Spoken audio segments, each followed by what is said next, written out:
زبور پہلی کتاب اور اس کا 23واں باب جو 6 آیات پر مشتمل ہے۔ داؤد کا مزمور۔ خداوند میرا چوپان ہے، مجھے کمی نہ ہوگی۔ وہ مجھے ہری ہری چراگاہوں میں بٹھاتا ہے، وہ مجھے راحت کے چشموں کے پاس لے جاتا ہے، وہ میری جان کو بحال کرتا ہے، وہ مجھے اپنے نام کی خاطر صداقت کی راہوں پر لے چلتا ہے، بلکہ خواہ موت کے سائے کی وادی میں سے میرا گزر ہو، میں کسی بلا سے نہیں ڈروں گا، کیونکہ تو میرے ساتھ ہے۔ تیرے عصا اور تیری لاٹھی سے مجھے تسلی ہے۔ تو میرے دشمنوں کے روبرو میرے آگے دسترخوان بچھاتا ہے۔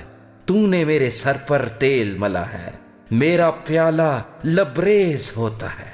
یقیناً بھلائی اور رحمت عمر بھر میرے ساتھ ساتھ رہیں گی، اور میں ہمیشہ خداوند کے گھر میں سکونت کروں گا۔